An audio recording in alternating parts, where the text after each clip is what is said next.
Bien, bonjour à tous. Je vous ai donc convié à une conférence qui va porter sur la cotisation sociale d'un point de vue qui est peu répandu. Donc c'est le point de vue de Réseau Salariat que vous connaissez peut-être pour certains. Donc Réseau Salariat, c'est une association qui existe depuis 3-4 ans, qui est un réseau d'éducation populaire et donc qui a été créé à l'initiative de Bernard Friot, que vous connaissez pour certains, dans le prolongement de ses travaux universitaires. Et donc l'idée, c'est d'expliquer ce que c'est que la cotisation sociale et surtout sa portée révolutionnaire, vraiment. Donc je vais essayer de vous expliquer certains aspects de cette vision ou de cette alternative qu'on vous propose, et puis d'ouvrir au débat par la suite. Voilà. Donc l'idée de cette soirée, c'est de vous... Tout le monde voit ? C'est de vous expliquer en fait que grâce à la cotisation sociale, on a les moyens finalement d'avoir la maîtrise politique de ce que l'on crée, la valeur économique que l'on crée chaque année, que l'on crée par le seul travail, donc je vais y revenir, et que cette maîtrise aussi passe par la maîtrise du contenu de ce que l'on produit. Alors, et tout ceci, évidemment, dans le respect... si possible, de l'écologie et de l'environnement, et de la dimension anthropologique, conditions de travail, conditions salariales. Alors, quand je dis que seul le travail crée de la richesse, ça va à l'encontre des thèses dominantes qui nous disent qu'il y a deux facteurs de production qui existent, le travail et le capital. En fait, le capital ne produit rien. Seul le travail produit, c'est le travail des salariés et des indépendants. Le capital, lui, amène effectivement des moyens de production, mais ces moyens de production eux-mêmes sont réalisés et produits par le travail, par les salariés. Donc ça, c'est un élément important par la suite. Il faut bien comprendre que la richesse que l'on crée, c'est bien la richesse qui est créée par le seul travail que nous, salariés et indépendants, produisons. Alors, c'est quoi cette richesse ? Elle est représentée aujourd'hui par le PIB, le produit intérieur brut. Donc en France, il est à environ de 2000 milliards d'euros depuis quelques années. Il stagne. D'ailleurs, on entend assez souvent les médias ou les politiques dire qu'il faudrait plus de croissance. Encore faut-il réfléchir à ce que c'est que cette croissance et son contenu. Voilà. Donc à ce jour, disons que l'on produit officiellement... La reconnaissance monétaire de ce que l'on produit, du moins, c'est aux environs de 2000 milliards d'euros. Cette production intérieure brute, c'est une construction sociale. On décide, certains décident, de son contenu. Pas nous, en tout cas. Je vais vous le prouver, puisque en Angleterre, par exemple, même en Suède et en Finlande, en Italie, depuis quelques années... sur la demande notamment de la communauté européenne, d'Eurostat, nos voisins ont introduit dans le calcul du PIB la prostitution et la drogue. Nous, pour l'instant, enfin l'INSEE, qui calcule le PIB, s'y refuse, en tout cas en partie, pas seulement pour des questions morales, pour des questions du type il n'y a pas d'échange consentant des deux côtés, et donc notamment pour la prostitution, et donc nous on estime que ce n'est pas une valeur économique qui devrait être introduite dans le calcul du PIB. Par contre, une question se pose depuis l'année dernière, notamment à l'initiative du CIST, c'est le Conseil international des statisticiens du travail, qui se questionne pour savoir si, par hasard, il ne serait pas judicieux d'introduire dans le PIB le travail domestique. Puisque le travail domestique, c'est une forme de travail et derrière de production de valeur. Alors c'est assez intéressant ce point de vue-là, parce que le travail domestique n'est pas du travail dans l'emploi. Donc, les statisticiens du travail sont en train de se dire, mais pourquoi ne pas reconnaître du travail hors emploi ? Ceci est intéressant par rapport à la cotisation sociale, parce que la cotisation sociale, et j'y reviendrai aussi, finance des retraités, par exemple, ou des chômeurs. Et nous, on fait l'hypothèse, en tout cas à Réseau Salariat, que les retraités et les chômeurs produisent de la valeur, travaillent, et que cette valeur n'est pas reconnue pour l'instant. Dire qu'un retraité travaille, c'est perturbant hein, pour la majorité des gens. Et nous, on le dit. Nous, on dit les retraités travaillent et produisent de la valeur, de la même manière que les chômeurs. Donc cette discussion des statisticiens du travail nous intéresse grandement, puisque alors, eux estiment par exemple que le travail domestique, selon un calcul médian, hein, ce serait environ 30% de PIB en plus. Donc c'est énorme. Hein. Alors je ne vous ai pas dit tout à l'heure, la prostitution et la drogue, ce serait environ 1% de PIB en plus. Ça a eu des incidences, par exemple, depuis que l'Angleterre a introduit ce calcul-là hein, pour la prostitution et la drogue dans son PIB. Nous, on est passé du 4e rang au 6e rang, et eux nous ont dépassés. Donc, voilà. L'Italie, par exemple, c'est estimé entre 1,5 et 2,5% de PIB en plus. Donc vous voyez, dans le contexte actuel, là, où il faudrait de la croissance économique, ça pourrait être un argument politique assez de poids.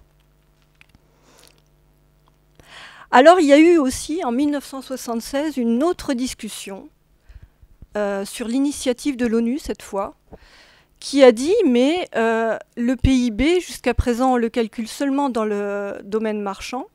Est-ce que le non marchand ne serait pas à introduire dans le PIB?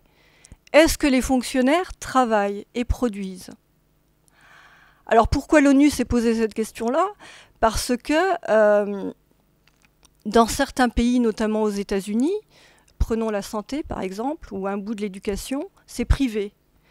Donc ça relève du secteur marchand. Donc c'est introduit dans le PIB de ces pays-là. Et donc l'ONU, pour faire des comparaisons internationales, avait besoin que les pays qui produisent cette valeur-là, mais hors du secteur marchand, donc dans le secteur non marchand, puissent l'intégrer dans leur PIB pour assurer ces comparaisons, qu'elles soient fiables. Donc depuis 1976, eh ben, on a décidé que les fonctionnaires et les gens qui travaillent dans la sécurité sociale, c'est-à-dire tout le non marchand, eh ben, ces gens-là travaillent et produisent de la valeur, ce qui est extraordinaire quand même. Alors ce point est assez intéressant parce qu'aujourd'hui, je ne vais pas vous étonner en vous disant que de plus en plus, on entend dire que les fonctionnaires et les gens de la cotisation sociale, en tout cas de la sécurité sociale, eh ben, c'est de la dépense publique. Ça veut dire ça veut dire qu'en fait, ils ne travaillent pas, ils ne produisent pas de valeur. On estime finalement que c'est 20%, puisque c'est 20% du PIB, le non marchand. Ces 20%, c'est plutôt de la dépense, et qui plus est de la dépense publique. Donc le mot public est important là-dedans. En réalité, tout le PIB, que ce soit du marchand ou du non marchand, c'est à un moment donné de la dépense. Le non marchand, c'est de la dépense privée, puisqu'il faut bien payer les salariés, il faut bien acheter des marchandises pour produire, des consommations intermédiaires. Donc on est bien dans de la dépense.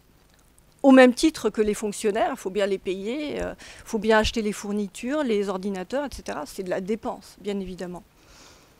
Mais c'est aussi de la production. Toute dépense génère forcément de la production. Donc dans un cas, quand c'est du marchand, on estime que c'est de la production, il n'y a pas à discuter. Par contre, quand c'est des fonctionnaires, eh ben, on se dit c'est que de la dépense publique et ils ne produisent rien. Pourtant, depuis 1976, on peut dire, et les estimations sont cohérentes, que les fonctionnaires produisent 20% du PIB. Donc vous voyez que l'enjeu, là, derrière, il est de taille, puisque cette attaque-là contre la dépense publique, c'est tout simplement de privatiser ce qui est produit par les fonctionnaires ou par les gens de la sécurité sociale. Donc voilà, c'est l'enjeu pour le capital. Substituer à de la dépense publique de la production privée. Et donc, on retrouve bien évidemment cet enjeu-là dans le TAFTA que vous connaissez, où il s'agirait de privatiser la santé, l'éducation. Voilà, on retrouve cet enjeu-là. Hein. Alors, je vous ai mis des petits dessins là-haut, parce que j'ai essayé d'illustrer à plusieurs endroits, cette présentation, et quand j'ai fait fonctionnaire, je suis tombée, c'est anecdotique mais amusant quand même, je suis tombée sur pas mal de représentations du fonctionnaire en train de dormir ou en train de glander. Voilà. Donc j'ai choisi pour un petit clin d'œil ce signal en triangle où on met silence fonctionnaire, quoi, qui dort. Et pour ce qui concerne les dépenses de la sécurité sociale, quand on tape ça sur Google et qu'on cherche des dessins, ben, on a charge. Voilà. Donc c'est assez amusant. Alors je poursuis. Je vous disais tout à l'heure que l'un des enjeux aussi de la mesure du PIB, c'est la reconnaissance du travail qui est produit hors de l'emploi. Tout l'enjeu pour le capital, c'est de ne reconnaître que le travail qui est produit dans le cadre du marché du travail, dans le cadre de l'emploi. Et donc ce point-là, il est essentiel, notamment par rapport à l'enjeu de la cotisation sociale. Pour nous, les retraités, je le disais tout à l'heure, les chômeurs, les soignants, les parents, puisque c'est tout ça que rémunère la cotisation sociale, pour nous, tous ces gens-là produisent de la valeur. Et il est bien évident qu'il ne faudrait pas que ça tombe dans le secteur privé. Donc l'enjeu pour le capital, c'est non seulement de substituer à de la dépense publique de la production privée, mais aussi de faire en sorte que tout le travail rentre dans le champ du marché du travail. Alors à un moment donné, l'emploi, ou marché du travail, n'a pas été aussi aliénant qu'il l'est aujourd'hui. Du moins, on est passé par différentes étapes. C'est vrai qu'au 19e, le marché du travail était hyper aliénant, puisque nos anciens étaient payés à la pièce, à la tâche, les conditions de travail, n'en parlons pas. L'emploi, à un moment donné, a permis d'améliorer les conditions de travail et salariales grâce aux luttes, puisque sont apparues, notamment dans le privé, les conventions collectives qui ont permis de stabiliser des grilles salariales en fonction non pas de travaux à la pièce ou à la tâche, mais en fonction d'une qualification attribuée au poste de travail. Donc ça a été effectivement une grande avancée par rapport à ce qui existait antérieurement.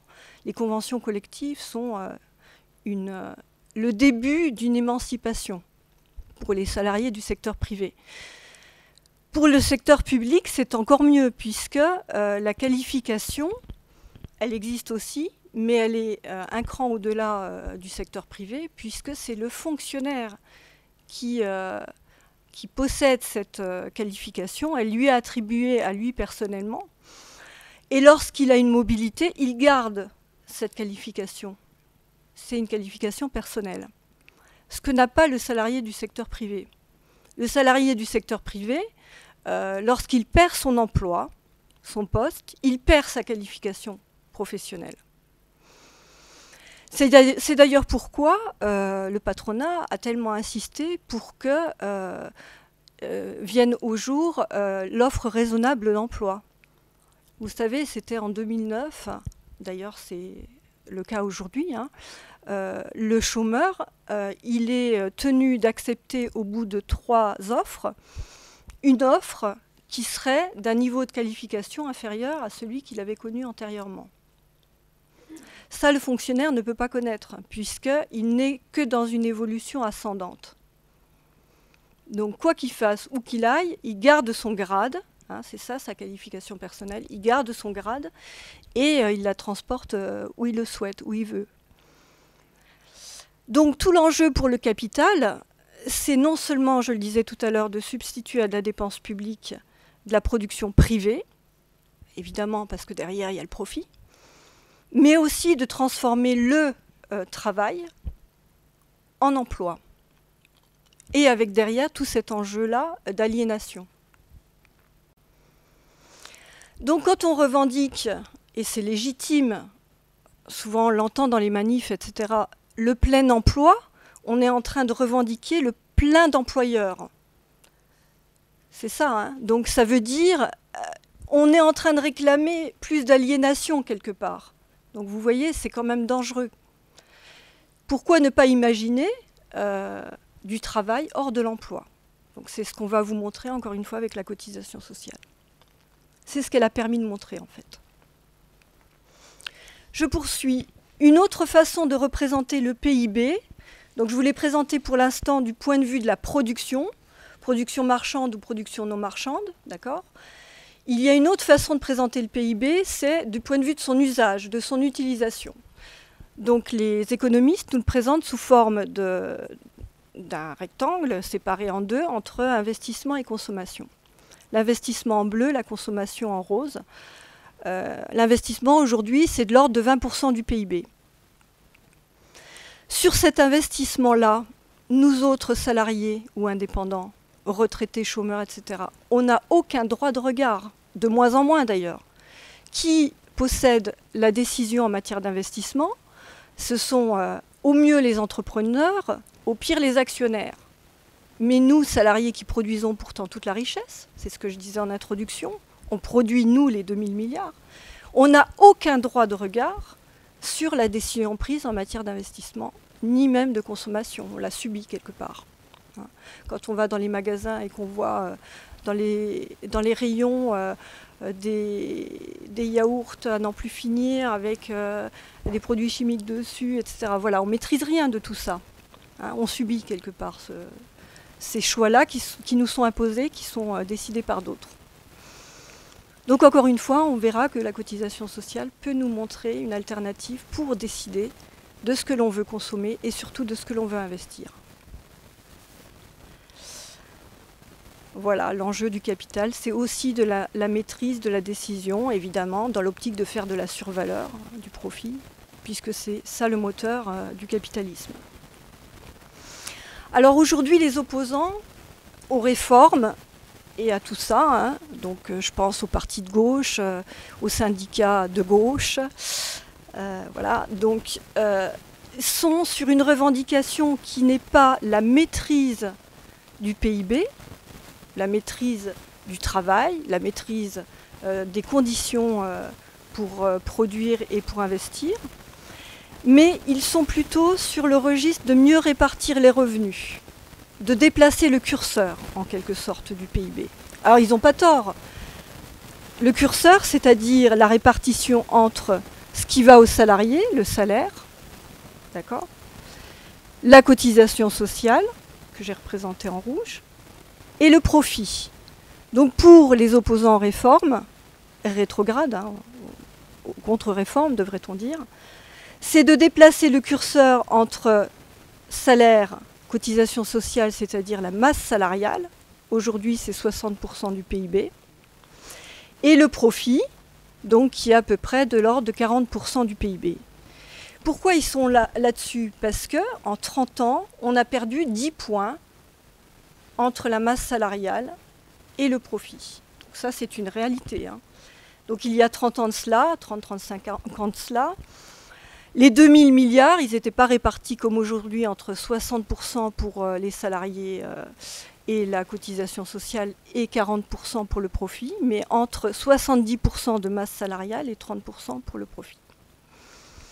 Donc vous verrez, il y a différentes manières de formuler les choses, mais les opposants aux réformes, ils sont sur ce registre-là, c'est-à-dire qu'ils sont en train de dire il faut déplacer le curseur, essayer de se rapprocher le plus possible de ce qu'il y avait au moins il y a 30 ans ou 40 ans. Comment on en est arrivé là? Et là-dessus, l'analyse n'est pas toujours, à mon avis, au niveau où elle devrait être du côté des opposants. Comment on a perdu ces 10 points en 30 ans? Depuis 83-84, sur le petit carré jaune, c'est-à-dire le salaire net, avec le blocage des salaires en 83-84 pour ceux qui se souviennent, Mitterrand. Aujourd'hui, on appelle ça de l'austérité, ou le gel du point d'indice pour les fonctionnaires. On appelait entre les deux modération salariale, on réutilise ce terme régulièrement, mais bon, le rapport qui a été réalisé à la demande d'ailleurs de Nicolas Sarkozy sur le partage de la valeur ajoutée en 2009, je vous invite à le lire, il est sur le site de l'INSEE, montre bien que l'évolution du salaire net a été très lente sur les 30-35 dernières années, alors que précédemment, elles étaient 2 ou 3 fois plus rapides. Donc c'est vrai, c'est pas un leurre. Ces 10 points-là, et là les opposants oublient de le dire, ils tiennent aussi à la réduction de la partie rouge, c'est-à-dire de la cotisation sociale, puisque a été organisé en fait le gel des taux de cotisation sociale en cascade. Donc je vous ai mis entre 1979 et 1995. Pourquoi? Parce qu'en 1979, c'est le gel du taux patronal de retraite qui a été décidé. En 1984, c'est le gel du régime général de santé qui a été décidé, taux patronal. En 1993, c'est le gel du taux de l'indemnisation chômage qui a été décidé. Et au milieu des années 90, donc vers 95, c'est le gel du taux de cotisation salariale qui a été décidé. Bref, depuis 1995, c'est le gel complet des taux de cotisation sociale qui est à l'œuvre, évidemment, qui aboutit à limiter la part de la cotisation sociale dans le PIB.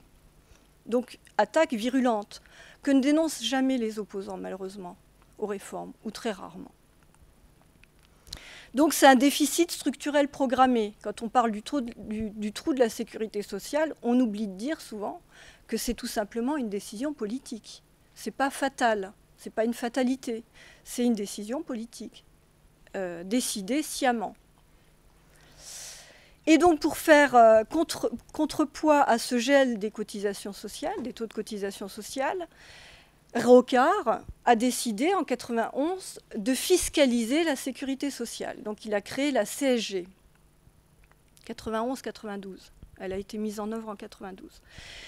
Il y a d'autres impôts qui financent la sécurité sociale, mais le gros morceau, c'est la CSG. Donc la CSG aboutit à fiscaliser la sécurité sociale. On verra pourquoi c'est gênant. Alors l'argument qui est avancé, c'est la fiscalité, c'est super bien pour universaliser la Sécu, pas toute la Sécu, je vais vous dire pourquoi. Et c'est un outil génial pour la redistribution, c'est-à-dire pour réguler le capital.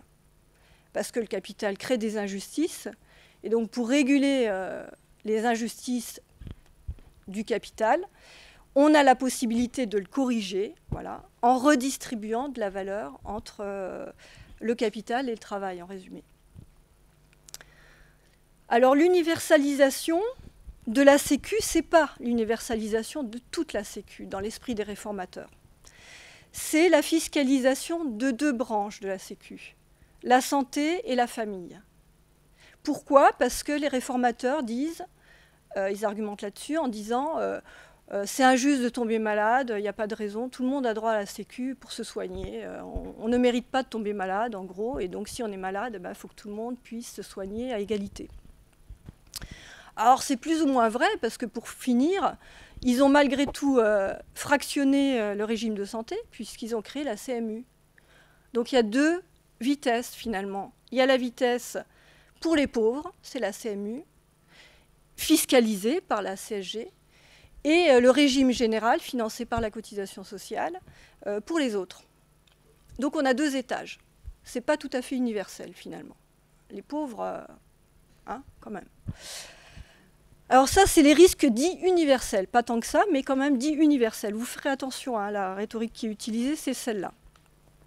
Pour la famille, c'est pareil. Toutes les dernières réformes ont été dans le sens de je donne des allocations familiales en proportion du salaire. Et c'est plus en fonction des enfants. C'est plus la même logique. On a changé de logique. Alors, parallèlement à ces risques dits universels, on a des risques dits professionnels. Tout ça, c'est des constructions sociales. Alors, que sont les risques professionnels? Y compris les opposants le disent comme ça. C'est la retraite et le chômage. Je ne vois pas en quoi ils seraient plus professionnels ou moins professionnels que les autres. Bon, pour les réformateurs, mais aussi pour les opposants, souvent. La retraite et le chômage résultent du professionnel. Et du coup, il y a un changement, encore une fois, de registre. Et on dit tout le monde ne mérite pas une retraite ou une indemnité chômage de la même manière, du même niveau. On a non seulement les pauvres, pour la retraite, c'est le minimum vieillesse, pour le chômage, c'est le RSA. Mais on a aussi 2 autres étages, donc du régime général. Hein. Pour la retraite, le minimum contributif, qui est essentiellement donné aux femmes, c'est-à-dire qu'il est proportionnel aux années cotisées.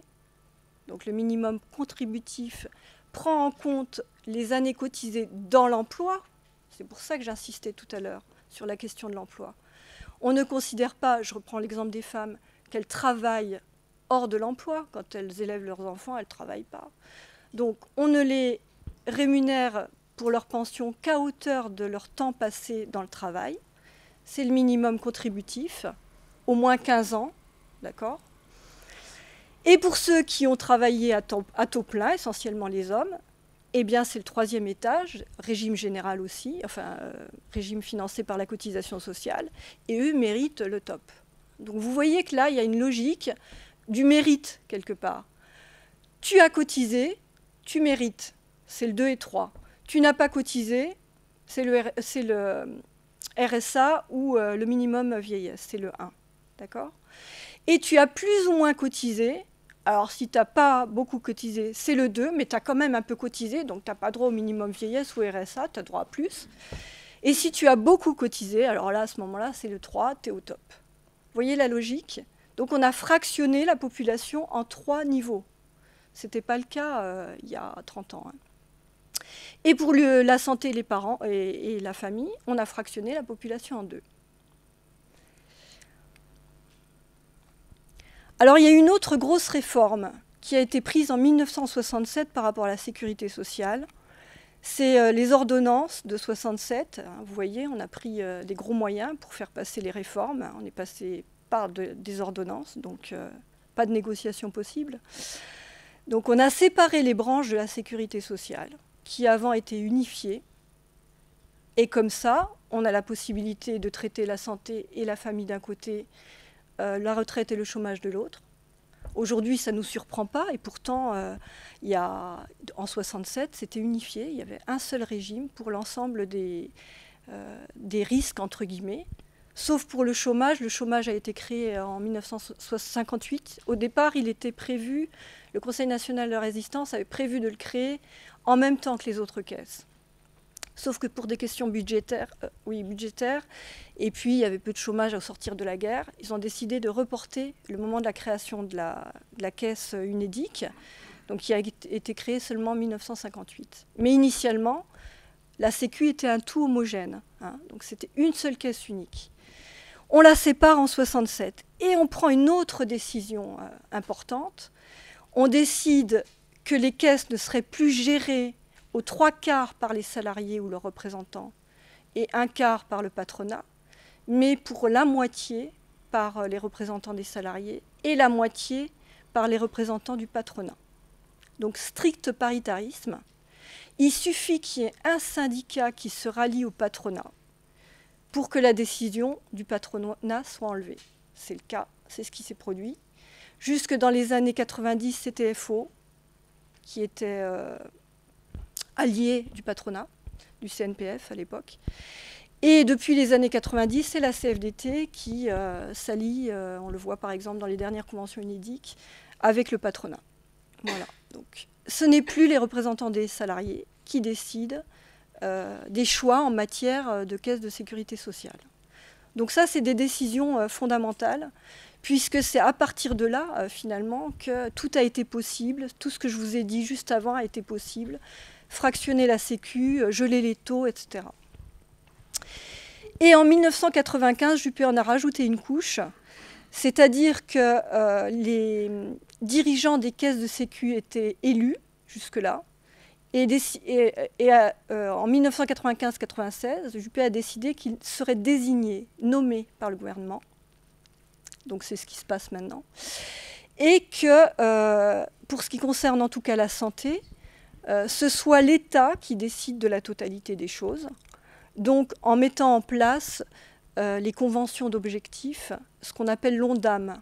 Donc c'est des conventions d'objectifs. Les caisses de sécurité sociale sont tenues d'atteindre des objectifs de résultats en matière de limitation des dépenses, par exemple. Les dépenses publiques, qui sont aussi de la production publique. Mais on ne dit jamais production publique, on dit dépenses publiques.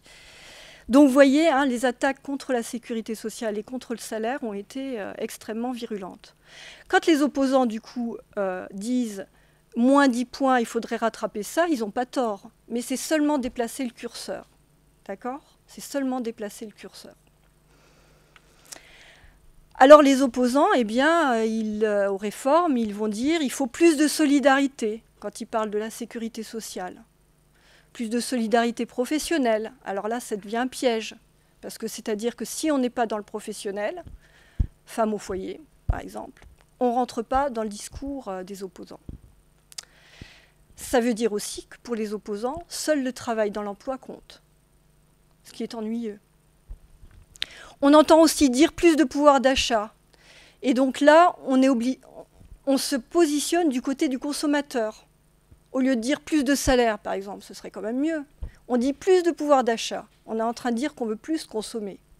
Ça se discute quand même. Hein. On est dans le registre là du capital quand même, hein, quand on dit ça. Alors il y a les opposants des opposants, enfin plus loin, plus à gauche, qui disent encore taxer le capital. Ça se comprend, on comprend que ce serait bien que le capital ait moins de capital. Mais si on dit taxer le capital, ça veut dire qu'il faut qu'il y ait le capital pour le taxer. Et oui, on légitimise le capital. Alors il y en a qui disent il faut taxer les dividendes. Ben oui, mais il faut des dividendes pour les taxer. Alors, plus on a de dividendes, mieux c'est pour la Sécu. Ce serait quand même paradoxal. Vous voyez ? C'est contradictoire. On est dans une institution qui est subversive du capital et on attend du capital qui nous aide pour le financer. Et en plus, on le légitime et on le conforte. Voilà, donc il faut faire attention à ça, hein, à cette revendication qu'on comprend. Moi, j'étais dans les manifs 2010, on entendait ça, les gens étaient en colère contre le capital, il y avait eu la crise de 2008, voilà, c'est sûr, on était à bout par rapport à ça. Mais on est en train de dire tout l'inverse de ce qu'on voudrait dire, hein, donc il faut faire attention à ça. Et il y a par exemple le PC ou la CGT qui disent qu'il faut moduler la cotisation sociale. Ça veut dire quoi, ça, en fait? Ils disent qu'il faut... alors, deux choses. Il y a de la cotisation sociale. Donc la cotisation sociale, pour l'instant, elle est calculée en pourcentage du salaire brut. D'accord ? Et eux disent qu'il faut intégrer dans cette assiette qui est le salaire brut, il faut intégrer les revenus du capital.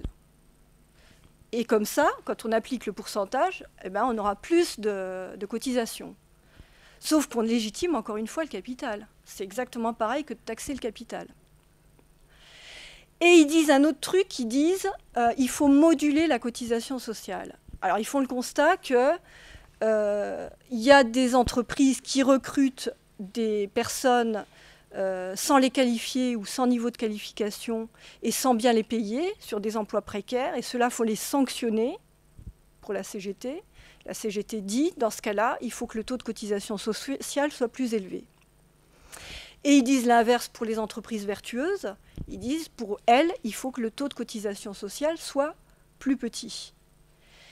Ils sont en train de dire que la cotisation sociale, c'est une charge sociale. Ce qu'ils contestent par ailleurs. S'ils disent ça, ça veut dire qu'ils considèrent que c'est une charge sociale, puisqu'on va récompenser les entreprises vertueuses en matière d'emploi, en les taxant moins, en gros, puisque le taux de cotisation serait plus faible. Vous voyez le problème, c'est une contradiction quand même là-dessus. On se repose non seulement sur l'emploi, que nous on dénonce, qui est aliénant. C'est une institution du capital, l'emploi, le marché du travail, c'est une institution du capital. Et en plus, on est en train de dire que la cotisation, c'est une charge sociale. Sans le dire comme ça, mais ça veut dire ça. Et au bout du bout, on ne sait même pas si la solution là, qui est préconisée à la base pour améliorer finalement les finances de la Sécu, aboutit à ça.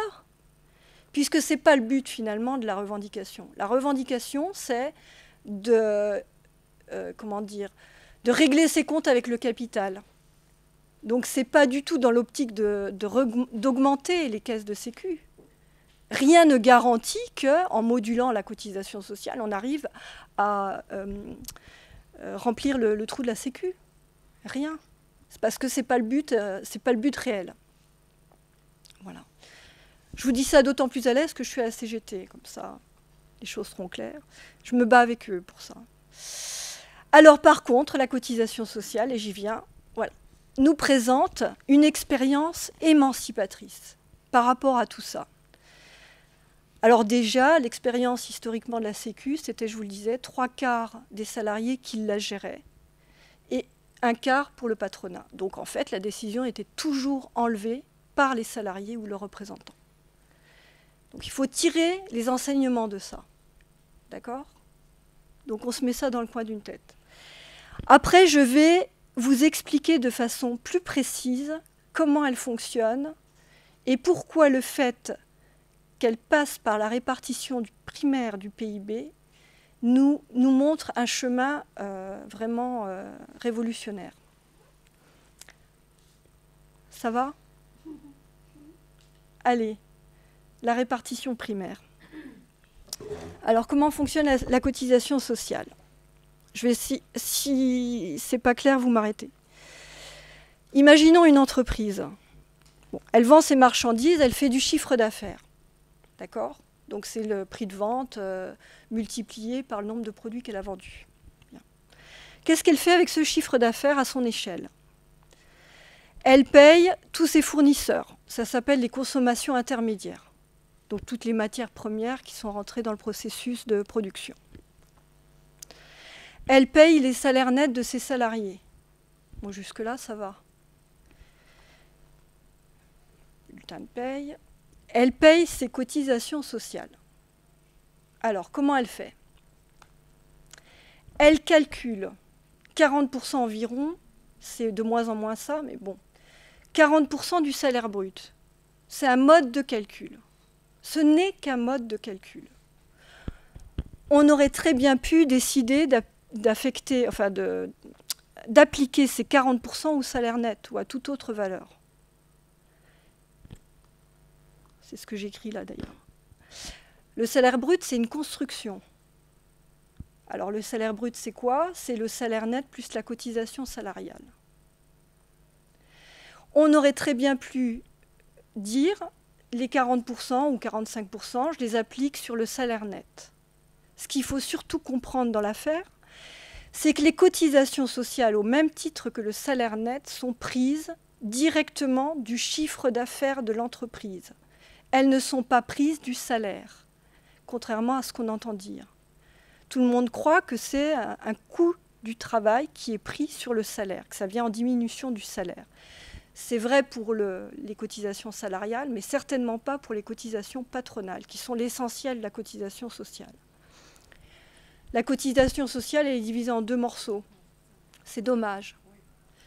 En cotisation salariale et en cotisation patronale.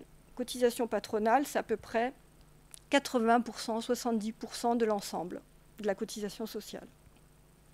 Le reste, c'est la cotisation salariale. L'idéal eût été qu'il n'y ait pas de cotisation salariale. La cotisation salariale n'est pas gênante si, quand le taux de cotisation salariale augmente, le salaire brut augmente d'autant. La cotisation patronale, on s'en fout complet, c'est-à-dire qu'elle est retirée du chiffre d'affaires réalisé par l'entreprise. C'est ça la répartition primaire. Elle est retirée au même titre que le salaire net, et j'y viens, que l'impôt sur la production, c'est 5% à peu près, mais surtout que le profit. Elle a le même statut que le profit. Est-ce que ça, c'est le truc important, là ? Si vous devez retenir un truc de la conférence, retenez la répartition primaire, parce que ça va vous libérer de plein de trucs. On est tous passés par là. Hein. Moi, il y a 20 ans, d'autres plus récemment. Voilà. Ce truc-là est essentiel. C'est bien sur le chiffre d'affaires de l'entreprise qu'on enlève le salaire net, la cotisation sociale, un tout petit peu d'impôt à ce stade, 5%, et le profit, et les consommations intermédiaires.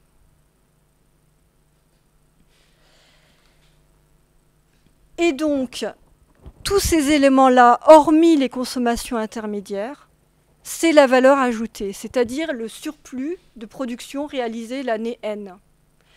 L'année N, j'ai réalisé plus que l'année précédente. Et ce plus-là, c'est l'équivalent du cumul de salaire net, cotisation sociale, impôt sur la production et profit.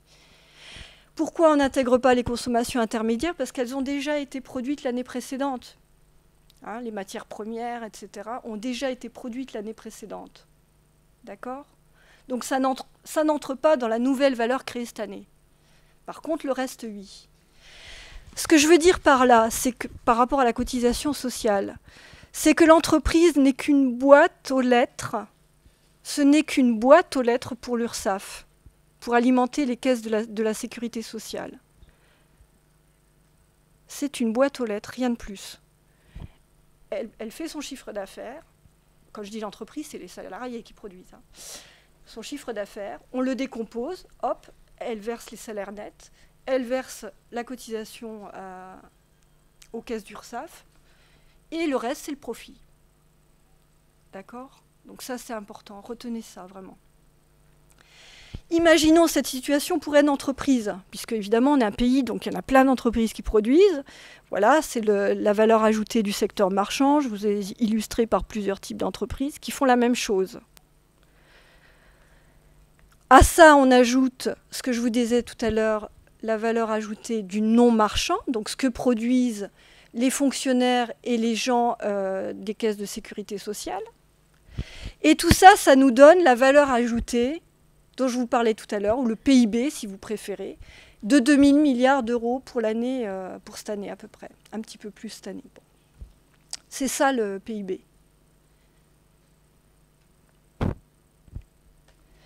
Et donc, eh ben, on fait la même chose au niveau national qu'on a fait à l'échelle de l'entreprise. Hein. On décompose entre salaire net et cotisation sociale et profit.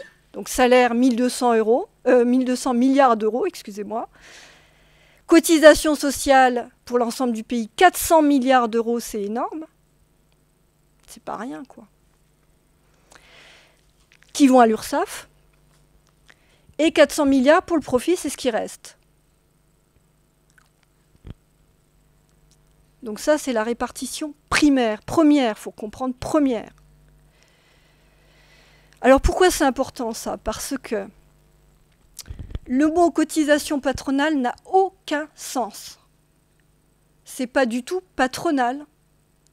Ça sort pas de la poche du patron, ça sort de la poche du chiffre d'affaires. C'est un morceau du chiffre d'affaires, c'est-à-dire, je vous le rappelle, la production des salariés et des indépendants. Puisqu'il n'y a qu'eux qui produisent. C'est ce que je disais en introduction. Il n'y a que eux qui produisent. Donc, on décide d'affecter une partie de ce que produisent les salariés et les indépendants à la cotisation sociale. Donc, le mot patronal n'a pas du tout de sens. Ils jouent là-dessus quand ils font leur réforme. Ils disent « ouais, c'est de la charge patronale ». Mais non, pas du tout patronal. Pas du tout. Conséquence aussi de ça, c'est que quand on dit « je cotise », ça n'a pas de sens parce qu'on ne met rien de côté. Tout se passe en temps réel. C'est de la répartition primaire. C'est à l'instant T. L'URSSAF met un jour pour transformer toutes les cotisations sociales collectées en salaire des soignants, indemnité chômage, pension pour la retraite et allocation familiale. Un jour. Donc il n'y a même pas d'accumulation financière. Hein. Donc personne ne cotise, il n'y a pas besoin de cotiser.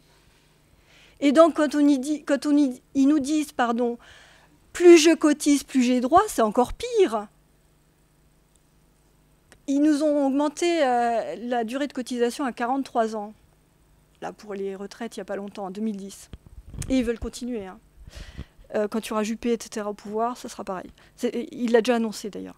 Donc plus je cotise, puisque je cotise ne veut rien dire, plus je cotise, là encore moins de sens. Et on a même la preuve sous les yeux. Alors on ne met rien de côté dans un frigo, bon c'est pour illustrer, on ne met rien dans un congélateur, non, tout est en temps réel. Hein. Un jour, je vous le rappelle, un jour. On a sous nos yeux 3 exemples qui le prouvent. Nos enfants, qui ont des soins, ils n'ont jamais cotisé, nos enfants. Ben, ils ont droit, autant que nous, à des soins auprès du médecin, à l'hôpital. Ils n'ont jamais cotisé, nos enfants. Il n'y a pas besoin de cotiser. Les retraites de réversion pour le conjoint survivant. Le conjoint, il n'a pas cotisé puisqu'il a une retraite de réversion. Hein, c'est quand le conjoint meurt, voilà, le survivant, il a droit à une demi-retraite de son conjoint décédé. Donc il n'a pas cotisé, celui-là. Et le troisième exemple, c'est l'AGIRC. Vous savez, c'est la retraite complémentaire des cadres dans le privé. Et donc quand l'AGIRC a été créée, avant l'ARCO d'ailleurs, puisqu'ils ont été initiateurs là-dessus, les cadres, je vous ai mis un beau cadre.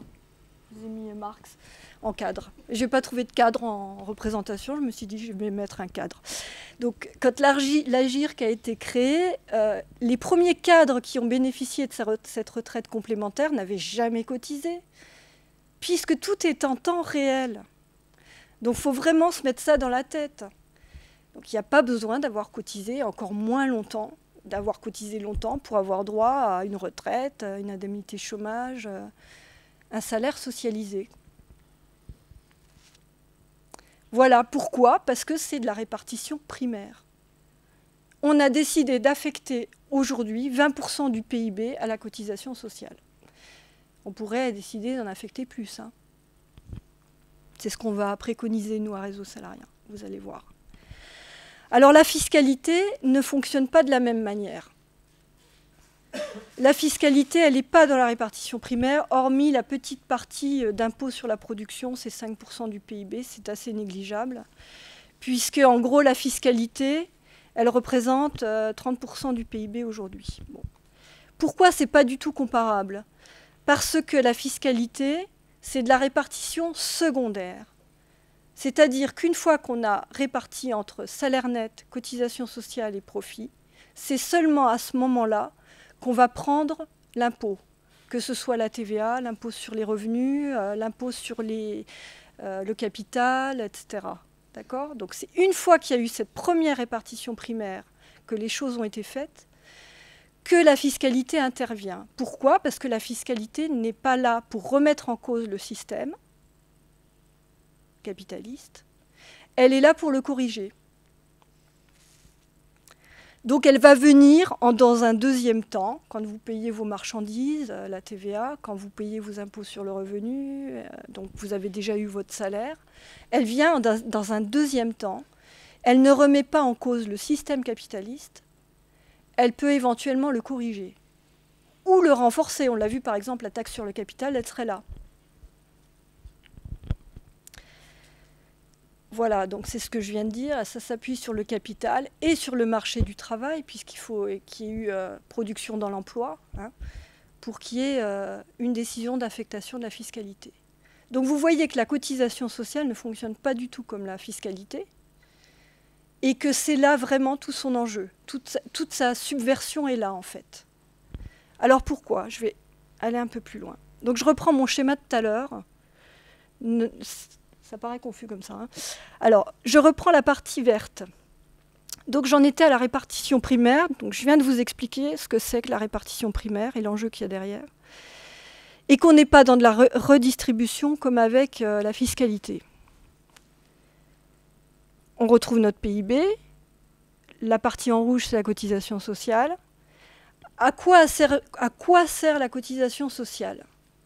Donc, pour Réseau Salariat, la cotisation sociale, ce n'est pas un outil de justice sociale ou de solidarité, c'est un moyen de payer du salaire socialisé, c'est-à-dire du salaire pour les retraités, c'est la pension, du salaire pour les chômeurs, c'est l'indemnité chômage, du salaire pour les parents, c'est l'allocation familiale, et du salaire pour, j'oublie, les soignants.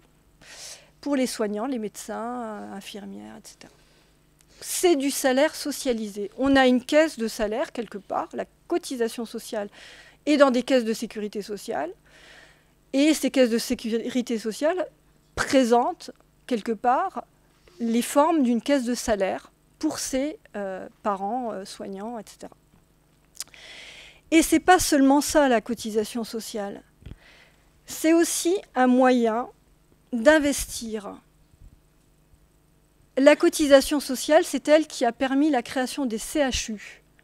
Les CHU, c'est des investissements massifs. Donc non seulement la cotisation sociale, elle nous prouve qu'elle est en capacité de payer des salaires hors de l'emploi, hors du marché du travail, géré par le capital, mais en plus, elle nous prouve qu'elle peut payer des investissements massifs sans passer par le crédit et donc sans intérêt, puisque tout est en répartition. Alors nous, on s'est dit à Réseau Salariat, ça présente quand même un potentiel qu'on pourrait développer. Pourquoi ne pas élargir la cotisation sociale, la partie rouge, à l'ensemble du PIB? Donc, mettre un terme à la partie jaune, qui est le marché du travail, en gros, et à la partie violette, qui est le capital, où se localise l'essentiel de l'investissement. Et pourquoi ça? Parce qu'on voudrait maîtriser ce que l'on produit, tout ce que l'on produit, et pas seulement déplacer le curseur. Donc, étendre à une caisse de salaire qui serait à peu près 60% de l'ensemble de la valeur produite, donc l'ensemble des 2000 milliards d'euros, qui serait notre salaire à vie, qui serait un salaire à vie, à l'image des retraités, hein, à l'image aussi des fonctionnaires. Et l'autre partie, 30%, alors on imagine nous 30%, c'est aujourd'hui 20% l'investissement. Hein.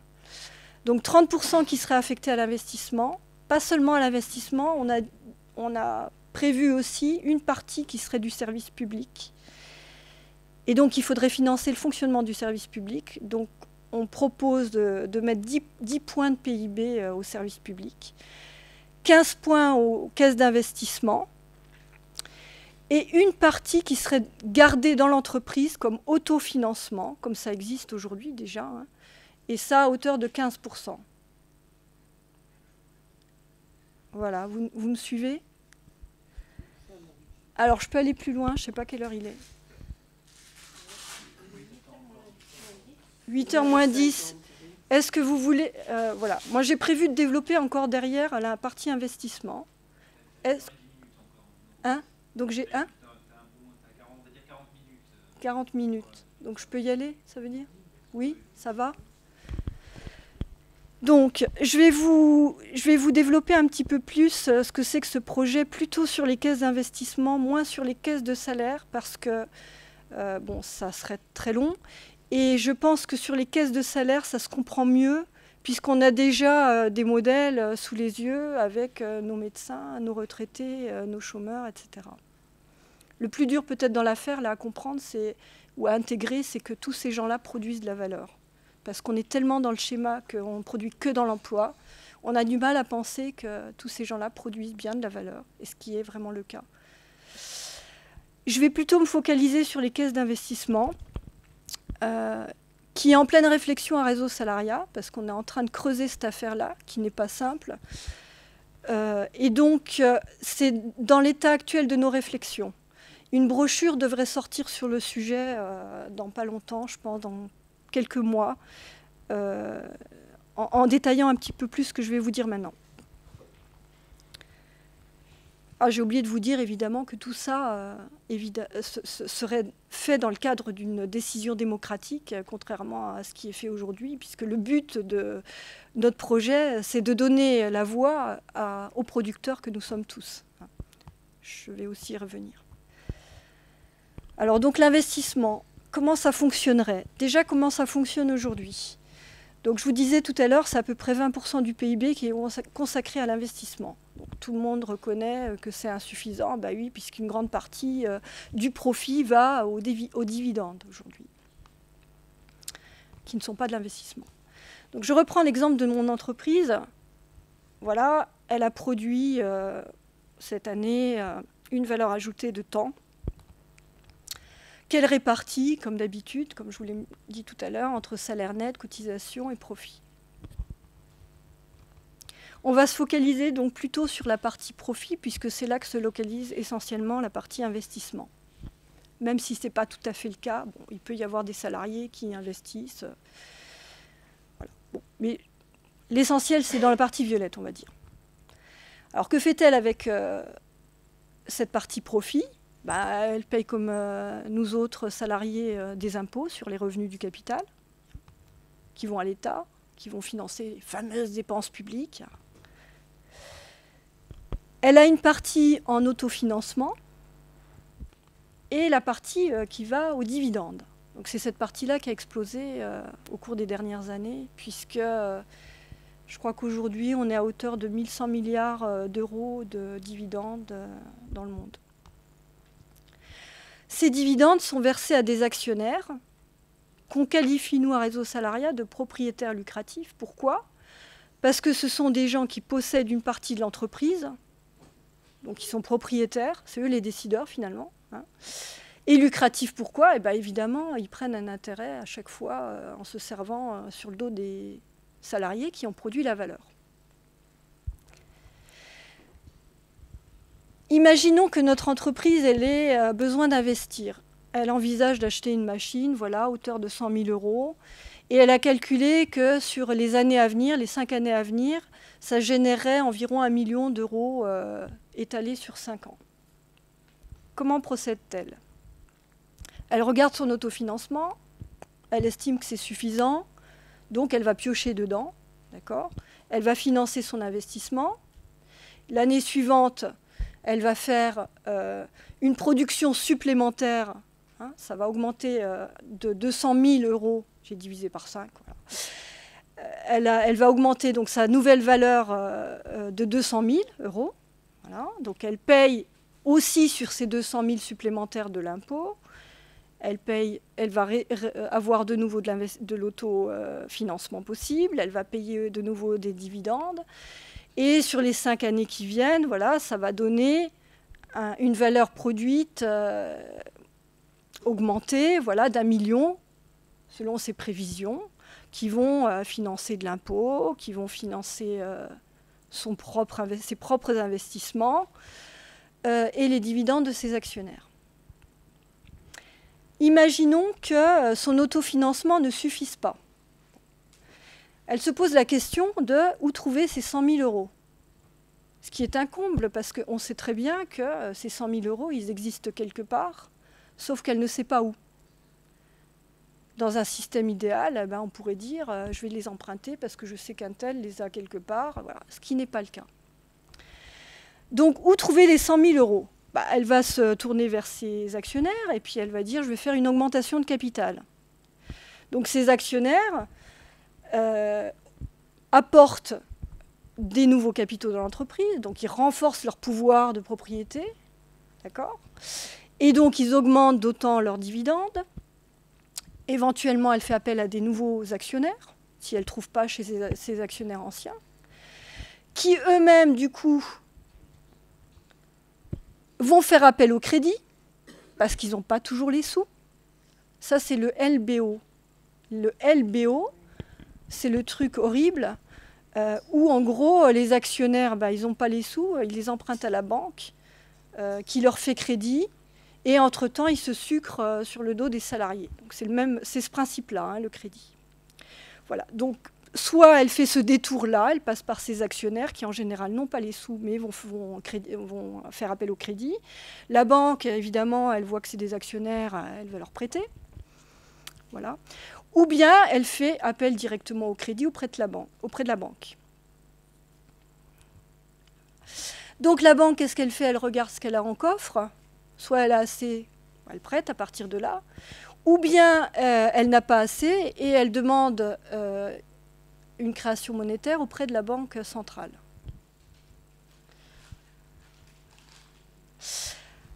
Le tout, évidemment, sera remboursé à la banque ou aux actionnaires par le biais des salaires. C'est-à-dire que les salaires vont être modérés, comme on dit, il va y avoir modération salariale, pour pouvoir rembourser la dette, le crédit, dont on sait pourtant qu'il est ailleurs. Ce crédit-là pourrait être facilement contracté ailleurs.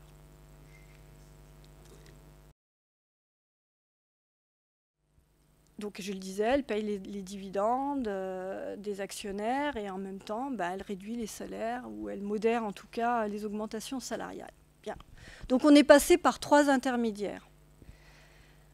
L'intermédiaire des actionnaires qui existaient déjà dans la boîte, éventuellement des nouveaux actionnaires ou une banque. Alors même qu'on sait que l'argent se trouve ailleurs. Comment ça fonctionnerait si on était sous le régime de réseau salariat? C'est notre logo d'ailleurs, je ne sais pas si je l'ai dit tout à l'heure. Le logo de réseau salariat, il présente en fait le PIB avec les 3 parties que je vous disais. La branche blanche, donc c'est le salaire, la cotisation sociale en rouge et le profit. Et nous, on est en train de dire qu'on l'étend à l'ensemble du PIB. Ce n'est pas un H, hein. C'est le PIB. Voilà. Donc, on a nos caisses d'investissement. Comment ça fonctionnerait? On a notre entreprise. Notre entreprise produit son chiffre d'affaires. On est toujours en système marchand, en réseau salariat. On n'a pas éliminé la monnaie, loin de là. On garde le système marchand. On élimine le capital et le marché du travail. L'entreprise qui a produit son chiffre d'affaires, l'ANN, elle verse à une caisse des salaires, comme c'est déjà le cas avec l'URSSAF, 60% qui iront pour les salaires à vie de tout le monde, à partir de 18 ans, c'est ce qu'on propose, c'est discutable, ça pourrait être 16 ans. C'est l'âge politique, on va dire. 10% pour la caisse qui irait aider au fonctionnement de la fonction publique, des services publics. 15% qui irait aux caisses d'investissement. D'accord ?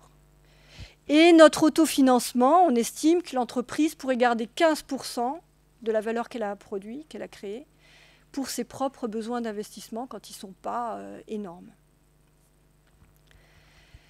À l'échelle macroéconomique, on a la même chose, c'est-à-dire qu'on a notre valeur produite avec nos N entreprises. Voilà, on retrouve notre PIB, tac, le voilà, avec 60% dédiés à la caisse de salaire et donc 30% caisse d'investissement et de fonctionnement. Voilà. On n'est plus dans une logique où on va chercher l'argent quelque part, chez des actionnaires ou à la banque, parce qu'on ne sait pas où le trouver. Pourtant, on sait que ça existe.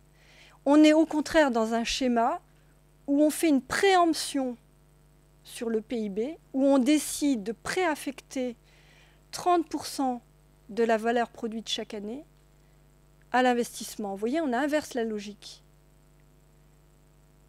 On facilite la vie aux investisseurs, en gros, qui ne sont pas des spéculateurs pour le coup, qui sont vraiment là pour investir et créer de la valeur nouvelle. Donc là, le mot important, c'est le mot préemption. C'est comme la cotisation sociale.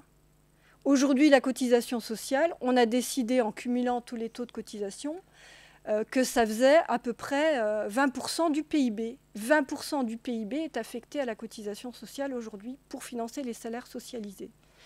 Là, on décide que ce serait 30% du PIB qui serait préempté pour alimenter les caisses d'investissement. Alors, comment fonctionneraient ces caisses d'investissement le plus démocratiquement possible? On a imaginé un système de proximité. Tout n'est pas décidé, évidemment. Hein, c'est pas du tout. Ça sera une discussion, un débat politique à avoir. On amène des pistes. Il faut les prendre vraiment comme des pistes. Quand on sera au pouvoir, c'est ça. Ah bah ça a été vite en 1945. Hein. Ambroise Croizat, il a créé la Sécu. Voilà, c'est une décision. Il est resté 2 ans au pouvoir. Hein. D'accord ? Donc en 2 ans, on a eu le statut de la fonction publique d'État en 1946, que je suis en train d'étudier, et les caisses de sécurité sociale en 1945. Voilà, c'est inouï. Donc nous, on s'est dit que ce serait pas mal, pareil, dans les traces de Croizat et de tous ceux qui ont construit la Sécu, qui est des caisses de proximité. Donc que l'on répartisse les caisses sur plusieurs échelons géographiques, encore une fois, là, à discuter. Nous, on verrait bien des choses à l'échelle très locale, mais pourquoi pas aussi à l'échelle régionale et nationale, dès l'instant où on a affaire, par exemple, à des investissements colossaux qui mériteraient aussi des discussions par rapport à l'écologie, par rapport à des choix stratégiques pour le pays. Voilà. Donc, plusieurs échelons géographiques de décision. Peut-être qu'il faudrait du coup spécialiser les caisses en fonction des besoins d'investissement de tel territoire ou de s'inspirer de ce qui a été fait dans telle caisse. Voilà. Ça, c'est aussi ouvert, évidemment. Peut-être que ce serait bien de raisonner en termes de spécialisation.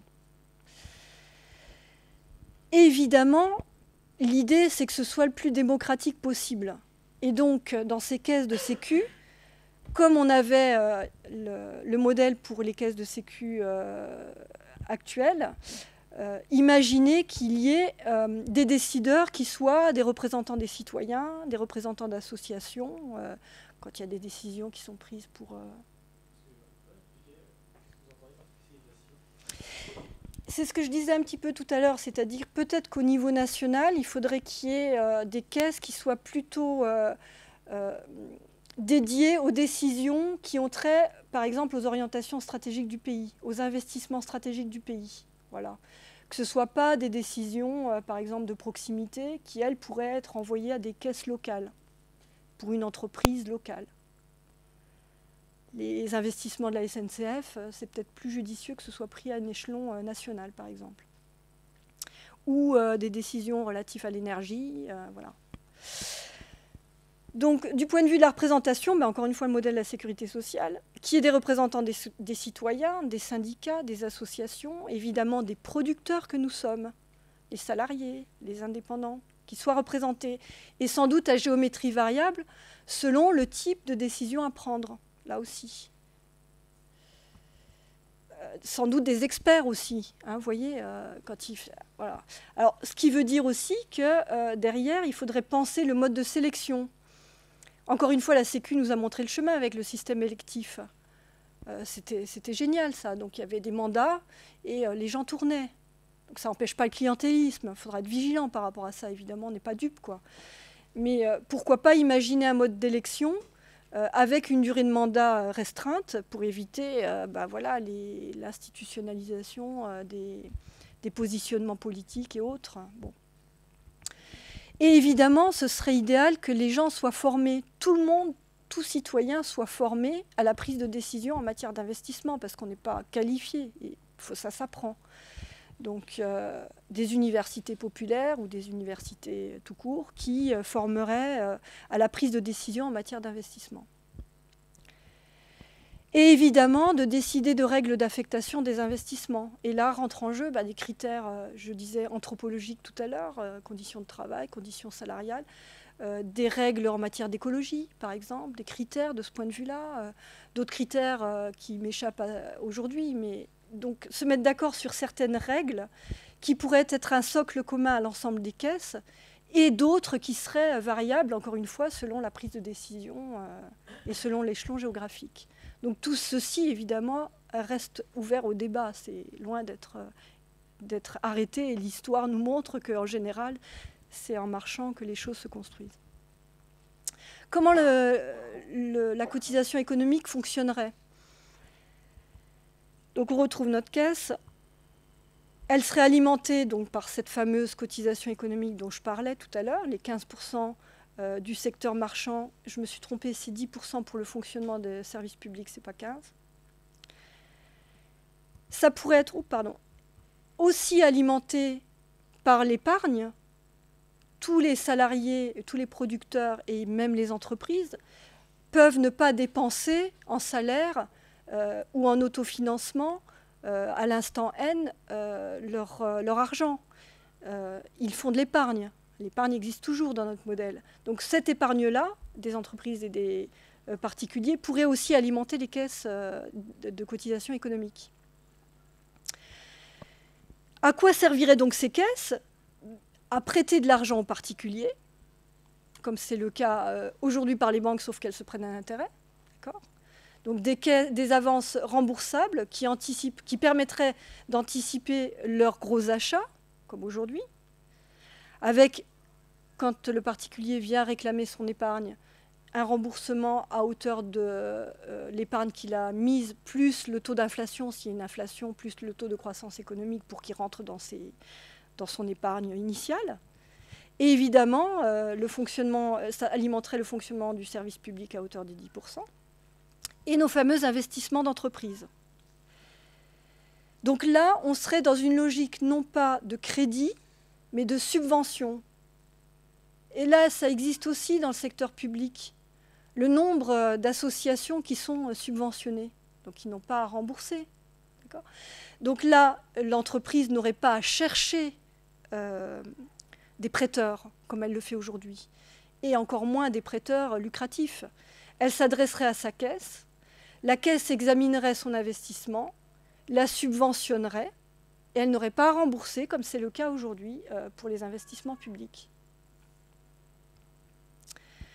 Donc si on reprend notre exemple de tout à l'heure, l'entreprise, elle a besoin d'investir pour 100 000 € pour une machine nouvelle. Bon, elle a anticipé une création nouvelle sur 5 ans de 1 million. On regarde le même exemple. Elle s'adresse à sa caisse pour récupérer cet argent. Sa caisse lui dit « Ok, Banco, je te subventionne, j'ai assez dans mes caisses, je te subventionne la totalité. J'ai pas assez, je fais appel à une espèce de banque centrale, il ne faudra peut-être pas l'appeler comme ça, j'utilise le terme qui existe aujourd'hui, hein, une banque centrale, qui créerait la monnaie nécessaire au complément qui n'est pas contenu dans la caisse économique, dans la caisse d'investissement. Donc l'année N plus 1, valeur nouvelle créée, 200 000 qui viennent se rajouter à la valeur à ajouter initiale. Voilà, donc je retrouve mon PIB, hein, en gros. Le PIB, en tout cas la valeur ajoutée de l'entreprise, qui, sur cette nouvelle valeur auquel on a ajouté les 200 000 de création nouvelle, réaffectera 60% à la caisse des salaires, 10% à la caisse de fonctionnement, 15% à la caisse d'investissement, et qui se gardera 15% d'autofinancement. Voilà en gros comment fonctionnerait notre caisse d'investissement. Voilà. Évidemment, je l'ai mis tout en haut, tout ceci suppose malgré tout, on n'est pas dupe non plus, hein, un système de contrôle sur la légalité du fonctionnement et les éventuelles dérives qui pourraient arriver, voilà, comme dès l'instant où on gère de l'argent. Alors vous voyez qu'ici, dans ce modèle-là, eh bien, on ne recourt absolument pas au crédit, donc, et encore moins à l'intérêt. C'est tout le principe du système capitaliste et qu'on repousse de toutes nos forces. Il n'y a pas besoin de produits financiers et il n'y a pas de propriétaire lucratif, donc pas d'accumulation financière. Voilà. Il n'y a aucun intérêt à faire de l'accumulation financière du reste. Voilà. J'en ai terminé.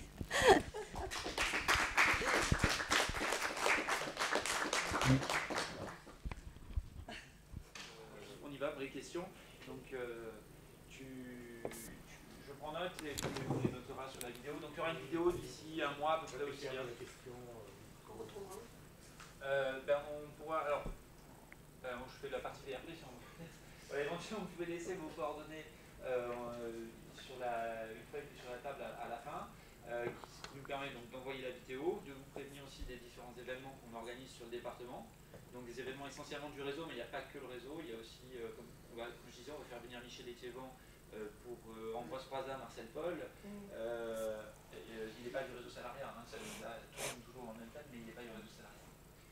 Voilà, donc ça sera là-bas, et puis ceux qui sont déjà inscrits, ça arrivera donc maintenant qu'on s'organise petit à petit. Donc, voilà. Donc on y va, allez-y madame. Ça fait plusieurs fois que j'assiste à des conférences. Vous, c'est la première fois, mais j'ai assisté à plusieurs conférences données par Bernard Friot.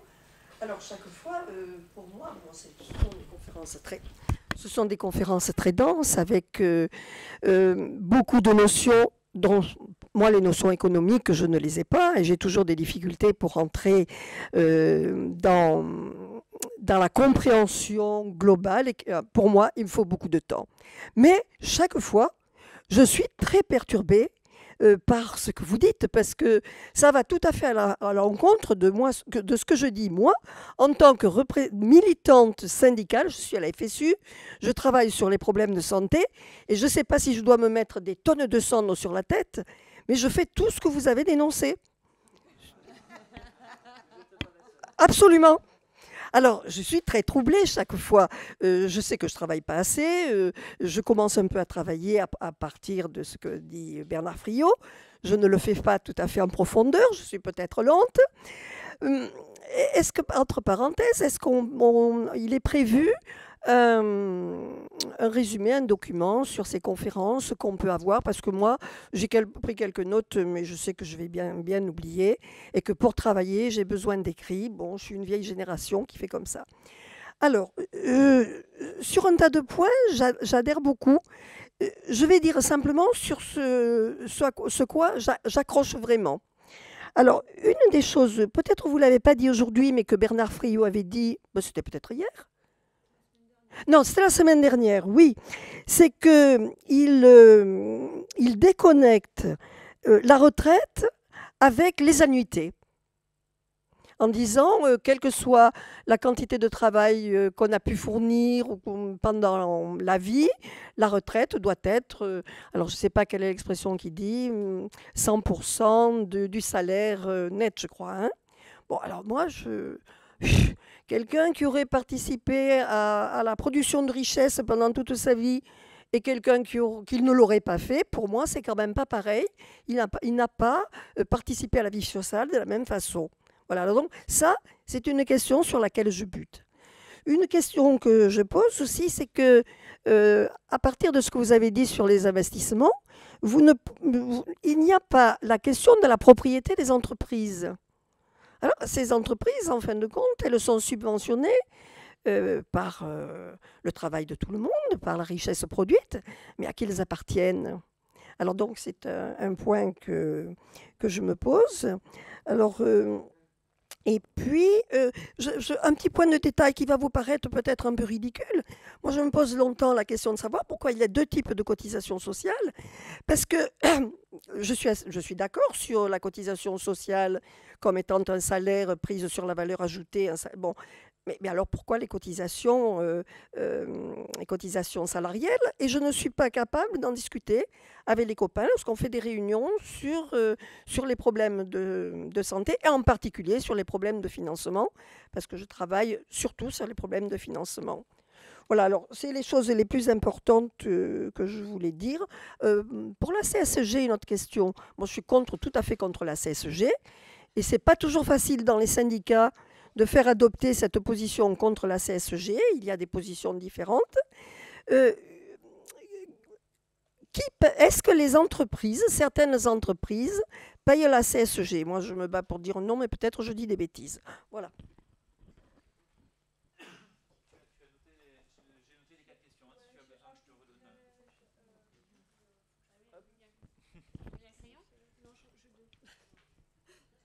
J'ai pas de feuille, par contre.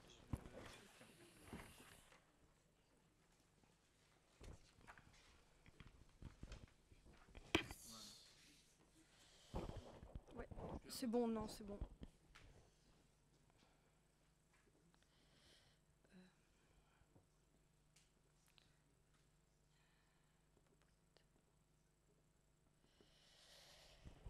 Alors, sur la compréhension de l'économie, etc., on en discutait un petit peu en aparté tout à l'heure avant de rentrer pour la conférence. Il y a deux choses qui se produisent là, en fait. C'est-à-dire que la compréhension de l'économie, pour moi, c'est normalement, ça ne devrait pas être complexe. C'est-à-dire que je pense que c'est complexifié. À un moment, c'est pas un complot, c'est pas ça que je veux dire, mais je pense que c'est sciemment aussi complexifié. Maris, qui est décédé il n'y a pas longtemps, il est aussi sur cette position. C'est de l'idéologie, là. Avant toute chose, l'économie, c'est de l'idéologie. C'est-à-dire que c'est des positions politiques qui ne sont jamais dites. Hein, donc, si nous, on est clair, c'est ce qu'on présente, c'est sans doute de l'économie avec un positionnement clairement à gauche. Voilà. Hein. Donc, en général, c'est pas dit. Quand c'est à droite, en tout cas. C'est moins dit, en tout cas, hein, puisqu'ils sont majoritaires. Quand on entend sur France Inter voilà, il est à droite. Bon, oui, du coup, c'est naturalisé. C'est-à-dire que ça devient quelque chose de naturalisé. Bon. Et pour moi, l'économie, c'est pas complexe, en réalité.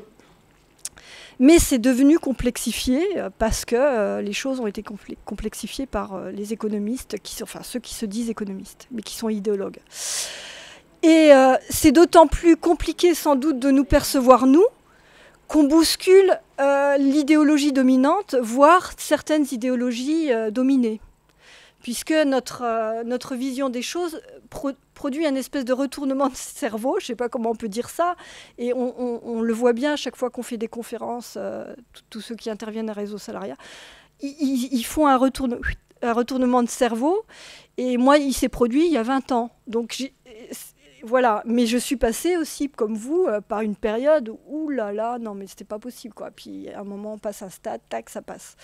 Et la répartition primaire, je pense que si on l'a comprise, ça aide à passer un peu ce stade. Donc voilà, c'est pour vous rassurer,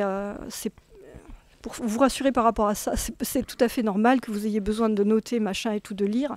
Alors, par parenthèse, il y a des brochures qui sont faites par Réseau Salariat qui sont téléchargeables facilement sur nos thèses. Il y a des articles aussi sur le site de Réseau Salariat sur certaines thématiques. Il y a des vidéos. Bon, après, je ne vous cacherai pas que c'est un travail de longue haleine et que du coup, comme il y a en plus ce retournement de cerveau quelque part à faire, voilà, ça rend les choses pas évidentes.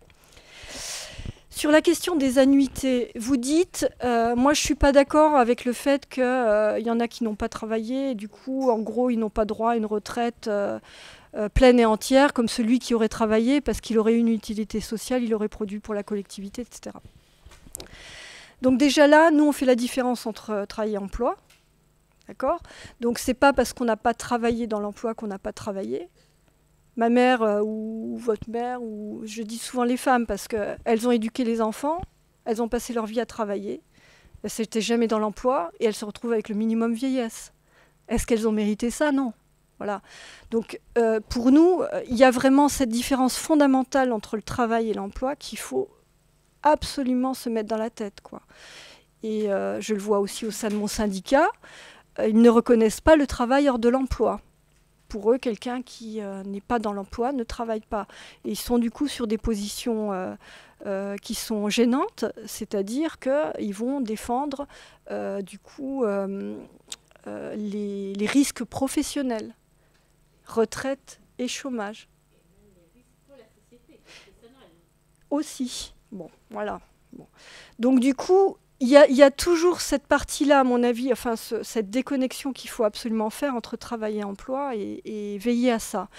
Et de fait, je ne vois pas qu'il y ait grand monde qui n'ait pas travaillé dans sa vie pour les autres. Citez-moi un exemple, enfin il y en a sans doute des gens qui restent toute la journée devant leur télé à rien faire, mais honnêtement, je ne vois pas. Les retraités, ils sont surbookés, quoi. Ceux qui sont en bonne santé. Ils sont dans des assos. La moitié des conseillers municipaux, c'est des retraités. On en a tous autour de nous, quoi. Hormis les grabataires, mais il y a bien des malades aussi chez les salariés. Hein. Bon. Ils travaillent tous. Le chômeur, il travaille. Il y en a pas mal à Réseau Salariat. Il bosse pour le réseau, pour l'asso.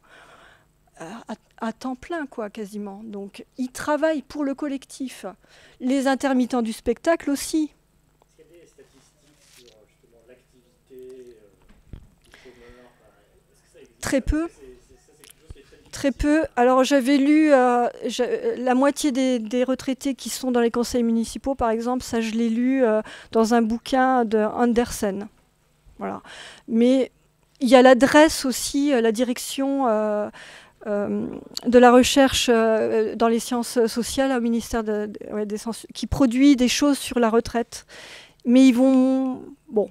Il y a des études sur les emplois du temps quand même, mais c'est beaucoup axé justement sur hommes-femmes et actifs. Mais Ouais, il y a voilà. des études sur les emplois du temps qui permettent de voir qu'effectivement, il y a tout un tas d'activités qui ne sont pas... Tu en parlais un petit peu dans le PIB. C'est comme ça qu'on arrive à estimer que le PIB augmenterait de 30% si on prenait tout le travail Domestique, ouais. Est-ce qu'on ne peut pas trouver ce mot bénévolat? Oui, mais ce qui me gêne dans bénévolat, c'est que du coup, on fait comme si les gens n'étaient pas payés. Ah non, mais pour avoir le type d'activité, je veux dire, les bénévolats, Oui, après, ça dépend de la définition qu'on a. oui, voilà. Mais je veux dire, là, on voit les gens... C'est cela, oui, c'est cela. Mais il y a aussi celui qui cultive son jardin, celui qui va à l'école récupérer les enfants, le retraité qui va à l'école récupérer les enfants. S'il était assistante maternelle, il serait reconnu. Alors, il fait le même travail pourtant, et il n'est pas reconnu comme travaillant. Pourtant, si. Donc, et bénévolat, le problème, ce qui m'ennuie, c'est qu'on fait comme si les gens n'étaient pas payés. Mais si, le retraité qui est bénévole, il reçoit un salaire, sa retraite. Vous voyez? Oui, c'est ça. Oui, oui, je comprends bien. J'ai hésité, je l'avais mis dans mon diaporama, j'avais mis bénévolat. Mais oui, il y a des statistiques sur le bénévolat, ouais. Alors voilà, donc moi, du coup, il n'y a pas besoin d'avoir des annuités, d'avoir prouvé qu'on a travaillé pour avoir une pension. Vous voyez, c'est ça que je veux dire dans tout ce déroulement, en fait, la différence travail-emploi. Il n'y a pas besoin de ça. Donc la question des annuités ne se pose pas de ce point de vue-là, en tout cas. Et en plus, elle se pose moins puisqu'on ne cotise pas. On n'a pas besoin de cotiser par rapport à ça. Et quand Bernard il dit 100% du net, il veut montrer par là que ce n'est pas 80% du brut. C'est la même chose. En fait, ce que revendique par exemple la CGT, le PC ou les partis de gauche, ou peut-être la FSU, c'est 80 ou 75% du brut. Hein, d'accord ? Dans le meilleur des cas, c'est ce qui est revendiqué. Mais 75% du brut, c'est 100% du net. Pourquoi ne pas affirmer que la retraite, c'est la continuité du salaire. C'est du salaire continué. C'est ça qu'il veut dire quand il dit 100% du net. On dirait qu'on a peur de dire qu'un retraité, il devrait toucher la continuité de son salaire. Il devrait toucher moins. Ben non, c'est la continuité de son salaire. C'est ça que veut dire Bernard quand il dit 100% du net. Et il a raison. Et avec 0 annuité de cotisation, puisque ce n'est pas nécessaire. Par rapport à la CSG ou la propriété. Si je peux te clôturer sur ça, il y a des éléments dont les aspects retournement de cerveau que je peux laisser comme piste sans le développer parce que ça nécessiterait un peu de rentrer dans le limite. Le salaire, c'est pas, on a tendance à voir ça comme la récompense d'un travail. Mais en fait, c'est pas, c'est ce qui rend la production possible. C'est dans l'autre sens qu'il faut le voir. C'est-à-dire qu'on donne la capacité à la personne de produire dans les conditions. C'est pas justement tu as fait quelque chose donc on te donne parce que tu as été bien gentil. C'est dans l'autre sens que ça se fait. Je sais pas si ça peut, c'est une piste de départ, mais c'est ça qu'il faut. Je pense que ça peut aider à percevoir. On prône en fait la déconnexion totale du salaire par rapport au travail concret. Parce que c'est aliénant. Je reprends l'exemple sur l'histoire. Plus le salaire a été connecté à la production concrète, plus ça a été aliénant pour les salariés. Je vous rappelle le travail le salaire à la pièce ou à la tâche. Plus tu produis, plus tu gagnes. C'est le principe des primes aujourd'hui. D'accord ? C'est hyper aliénant les primes. Plus tu travailles, plus tu as une prime de performance, de résultat, de je sais pas quoi, de rendement, etc. Donc dans notre idée à nous, c'est moins le salaire il est connecté à la production concrète, plus on est émancipé. Et le modèle, par exemple, des fonctionnaires, de ce point de vue-là, est intéressant. Pourquoi ? Parce qu'ils ne sont pas recrutés et payés en fonction de leur productivité, ils sont payés en fonction d'un grade. Ce grade, ils l'obtiennent au moment où ils passent leur concours, et plus tard, quand ils évoluent dans leur grille. Au moment où ils passent le concours, ce qui est intéressant de comprendre, c'est qu'on ne les juge pas par rapport à leur production concrète. On ne les juge pas non plus par rapport à la filière qu'ils ont utilisée, puisque le concours se fait sur la base du niveau de diplôme. Donc non seulement c'est le niveau du diplôme qui compte, c'est-à-dire en fait une capacité à produire, on reconnaît quelque part une capacité à produire, c'est ça ce que signifie le diplôme. Le diplôme, la certification, montre qu'on est capable de produire tel truc, voilà, tel niveau, disons. Et donc c'est pas la filière qui compte non plus dans le concours du fonctionnaire. Donc ça, c'est intéressant, contrairement aux salariés du privé, où on va encore regarder ses compétences quand on va le recruter. On va le recruter parce qu'on estime qu'il va être compétent, adaptable, capable de produire tel truc, etc. Donc ça, c'est hyper aliénant en réalité, dans son parcours professionnel. Ça l'aliène à un type de métier.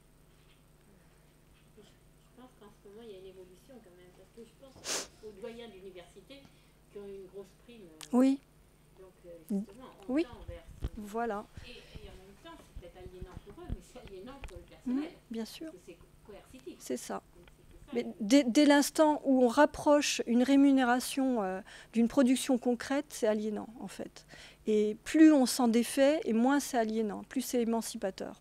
Imaginez que vous gagnez un salaire à vie. Si vous êtes retraité, c'est ce que vous avez. Et ce n'est pas en fonction de ce que vous produisez que vous avez votre pension. Et pourtant, ça ne vous empêche pas d'être trésorière d'une asso, etc., alors que vous n'étiez pas du tout ça avant. Donc ça n'a rien à voir avec la capacité, en gros. C'est ça que ça prouve, la pension. Ou avec le passé, voilà. Voyez ? Et le fonctionnaire, c'est ça. C'est-à-dire qu'il peut changer de poste. Certains, en tout cas, corps le permettent. Il peut changer de poste. Tout en ayant son grade et sa qualification qui perdurent. La CSG, c'est un impôt, hein, donc c'est ce que je disais tout à l'heure. Donc, alors, les arguments qu'on peut avancer, c'est ce que je disais tout à l'heure, c'est que la fiscalité, elle a une répartition secondaire, donc elle ne vient que corriger. Son assiette à la CSG, c'est les revenus du travail et les revenus du capital. Il se trouve qu'aujourd'hui, alors je ne sais pas, vous pouvez argumenter aussi comme ça, dans le rapport de la Cour des comptes de 2011, mais je pense que c'est toujours vrai aujourd'hui, je l'avais regardé à l'époque, seulement 10% de la CSG relève des revenus du capital. Et le reste, c'est les revenus des ménages, en fait. Donc c'est vachement déséquilibré, hein, vous voyez ? Alors que la cotisation sociale, elle est prise sur la valeur ajoutée produite. Donc c'est vraiment, voilà.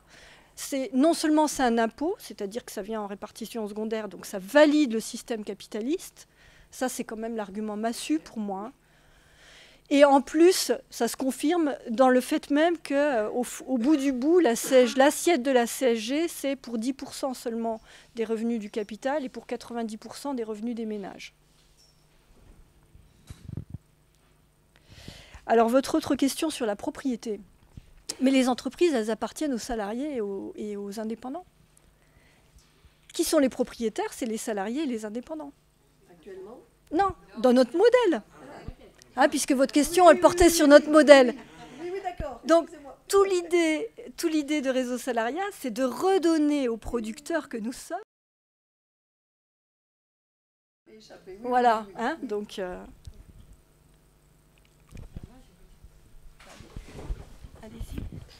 C'est une question qui est peut-être pas dans votre propos, mais quand j'étais venue écouter Bernard Friot, et après en réfléchissant, je me suis posé cette question.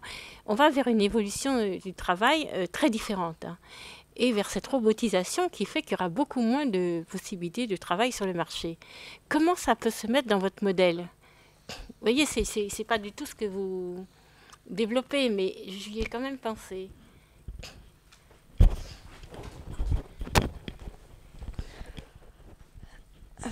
Alors, la robotisation. Donc, la robotisation, elle suppose de produire les robots. Bon, donc déjà, c'est quand même des emplois quelque part. Enfin, des productions quelque part. Après, si ça peut réduire le temps de travail nécessaire à la collectivité, c'est pas plus mal. Moi, je ne vois pas en quoi ce serait un inconvénient de mécaniser surtout des tâches difficiles, pénibles. Au contraire, quoi. Des cadres. des postes d'ingénieurs, enfin pas mal une robotisation qui n'est pas à la chaîne, qui touche. Que ça touche les cadres ou l'ouvrier, le problème pour moi est le même. À la limite, en quoi ce serait plus gênant pour les cadres que pour les ouvriers Alors dans notre modèle, là il y a des discussions, ça me permet de rebondir peut-être là-dessus sur les niveaux de qualification. C'est pas tant sur la question de la mécanisation qui me semble pas vraiment un problème. Enfin, je vois pas en quoi ce serait un problème. Si ça permet de diminuer le temps de travail nécessaire pour produire les produits dont on a besoin, et si ça permet de faciliter la vie de tout le monde, tant mieux. En plus, les robots, il faut les produire. Bon. Oui, mais justement, nous,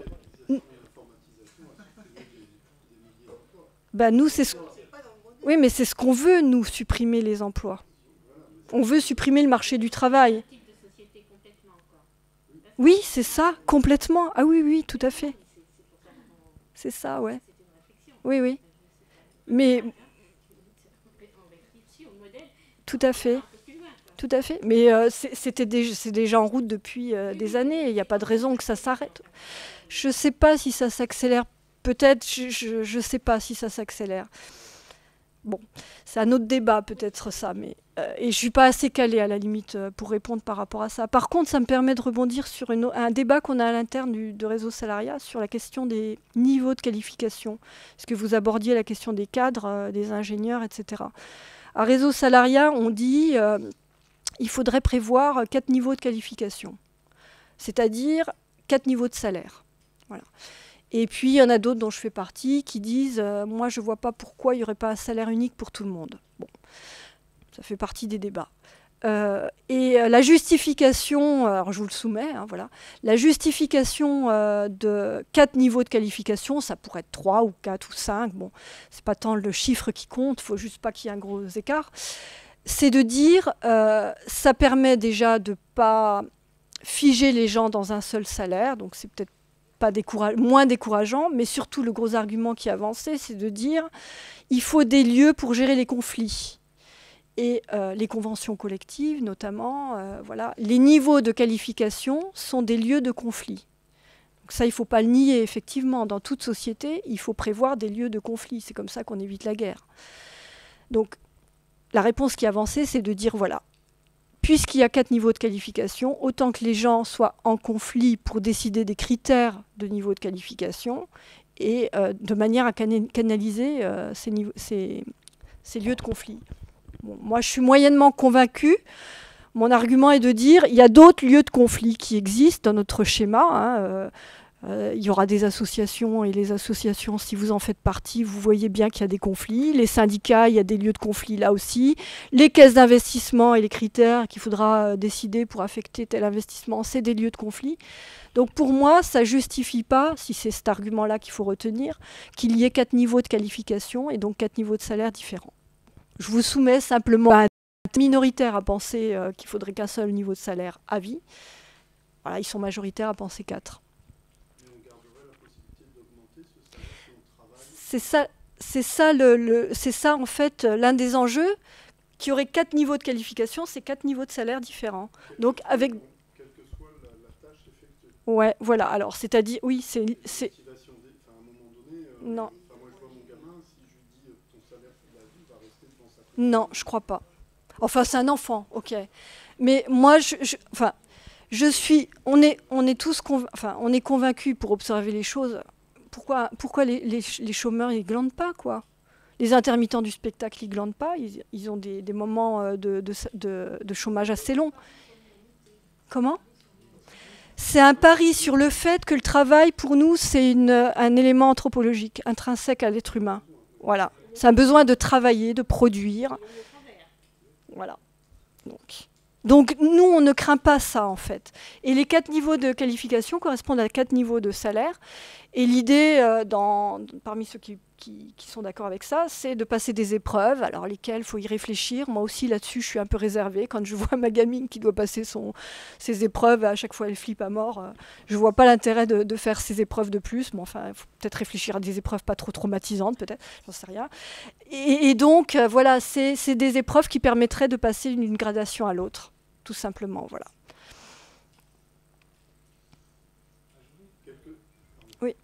soit l'environnement d'occupation.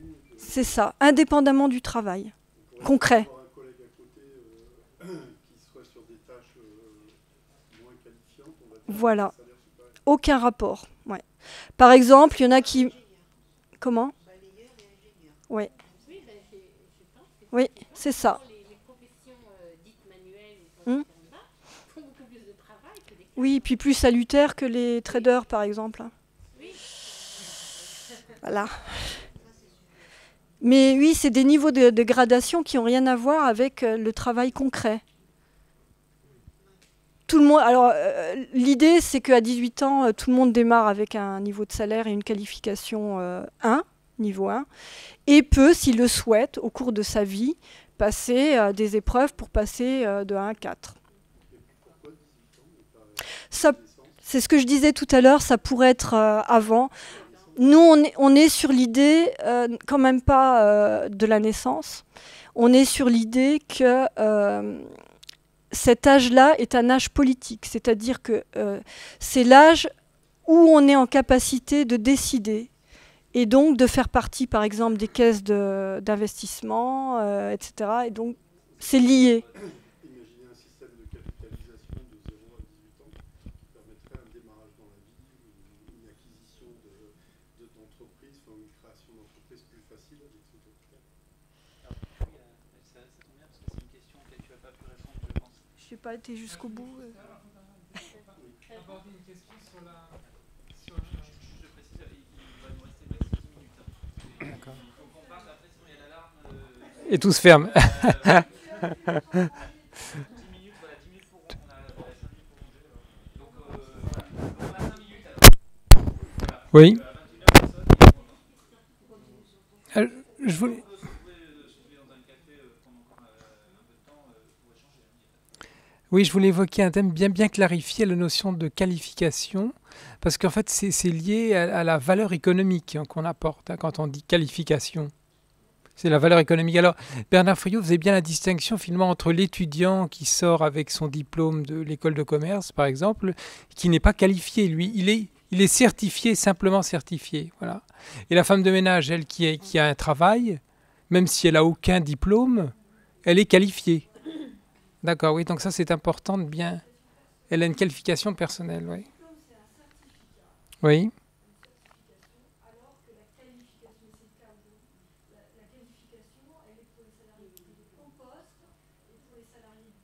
À la personne, oui, c'est ça. Oui, oui, ça c'est important. Oui.